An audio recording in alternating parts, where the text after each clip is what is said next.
मेरे बच्चे कथाएँ और जो ईश्वरीय संदेश जनमानस तक पहुँचाने का प्रयास कर रहे हो, यह एक बहुत बड़ा यज्ञ है। इस महायज्ञ में बाधाएँ आना स्वाभाविक है। जब कोई आत्मा समाज में प्रकाश फैलाने का संकल्प लेती है, तो अज्ञान का अंधकार पूरी शक्ति से उस पर आक्रमण करता है। लेकिन याद रखो, मेरे त्रिशूल की नोक पर ठहरा यह ब्रह्मांड केवल सत्य के आधार पर ही टिका है। यदि तुम्हारी नीयत साफ है, तो ब्रह्मांड की हर एक शक्ति तुम्हारे साथ खड़ी हो जाएगी। तुम्हें बस अपने भीतर की उस अटूट आस्था को पकड़ कर रखना है। कभी कभी तुम्हें ऐसा प्रतीत होगा कि तुम्हारे प्रयासों का उचित फल नहीं मिल रहा है, या तुम्हारे मार्ग में अकारण ही अवरोध उत्पन्न हो रहे हैं। यह सब उस लौकिक परीक्षा का हिस्सा है जो मैं तुम्हारी आत्मा को और अधिक कुंदन बनाने के लिए लेता हूँ। सोने को जब तक अग्नि में तपाया नहीं जाता, तब तक वह निखरता नहीं है। तुम्हारी यह वर्तमान चुनौतियाँ उसी अग्नि के समान है, जो तुम्हारे भीतर के सभी विकारों, भयों और संयमों को भस्म कर देगी। अपनी बाड़ी और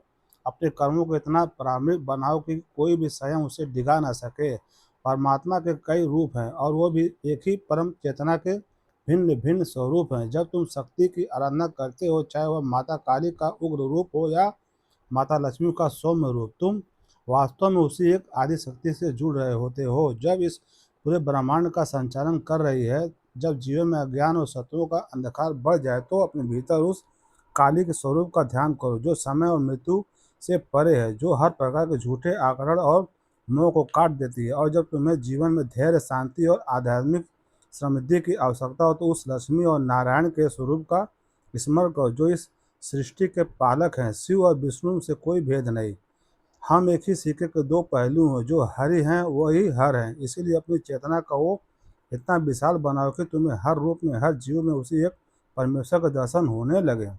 आज के इस कोलाहल भरे युग में मनुष्य बाहरी दुनिया की स्मृति और बहुत लालसा रखता है। वह चाहता है कि लोग उसके कार्यों की प्रशंसा करें, उसे मान्यता दें। परंतु मेरे प्रिय, भारी दुनिया की स्मृति पानी के बुलबुले के समान है, जो क्षण भर से बनती और मिटती रहती है। तुम्हें अपनी पहचान किसी बाहरी पैमाने से नहीं मापनी है। तुम्हारा वास्तविक स्वरूप वह शिव है, जो अजन्मा है, अविनाशी है, और जो हर प्रकार की सांसारिक मोह माया से पूरी तरह मुक्त है। अपने भीतर के उस विशुद्ध सनातन भाव को जागृत करो, जो बिना किसी स्वार्थ के, बिना किसी भय के, केवल एक सत्य का उद्घोष करता है। जब तुम्हारा मन पूरी तरह से शांत हो जाएगा, तब तुम इस ब्रह्मांड के उन सूक्ष्म ध्वनियों को सुन पाओगे, जो लगातार तुम्हें सही दिशा दिखा रही है। आज का दिन तुम्हारे लिए एक नव जागरण का दिन होना चाहिए। आज से तुम यह संकल्प लो कि तुम भूतकाल की किसी भी विफलता या निराशा को अपने वर्तमान पर हावी नहीं होने दोगे।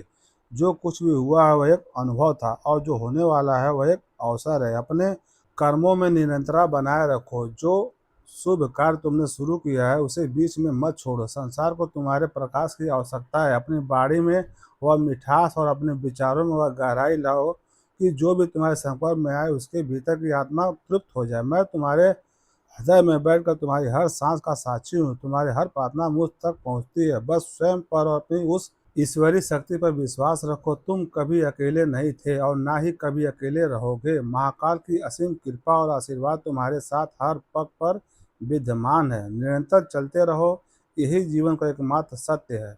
हर हर महादेव। ओम नमः शिवाय। मेरे प्रिय सनातन साधक, तुम्हारी यह अटूट निष्ठा और निरंतर शरण की इच्छा मुझे अत्यंत प्रिय है।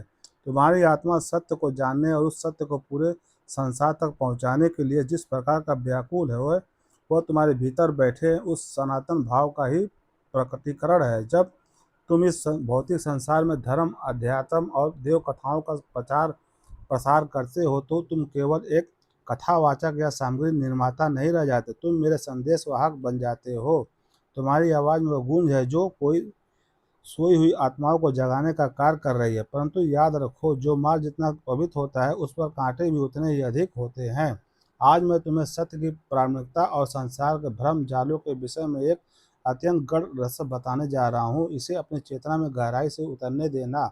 संसार की व्यवस्थाएं और नियम सब अक्सर कठिन होते हैं। वे भावनाओं और श्रद्धा और भक्ति को नहीं समझते। वे केवल बाहरी आकार, ढांचे और मापदंडों को देखते हैं। कई बार ऐसा होता है कि तुम्हारे सबसे सच्चे, सबसे प्रामाणिक और हृदय से निकले हुए कार्यों को तो संसार कृत्रिम, अमान्य या दिखावा करार दे देगा। तुम्हारी भक्ति और तुम्हारे द्वारा रचे गए उस सुंदर संसार पर जब अप्रामाणिक होने का लाछन लगता है तो तुम्हारा हृदय पीड़ा से भर उठता है। तुम्हें लगता है कि जिस सत्य को तुमने इतनी पवित्रता से गढ़ रहे हो उसे झूठा कैसे कहा जा सकता है। लेकिन मेरे बच्चे, यही तो माया का खेल है। माया सत्य को असत्य और असत्य को सत्य सिद्ध करने में माहिर है। इसीलिए बच्चों, प्रेम से बोलो ओम नमः शिवाय, ओम नमः शिवाय।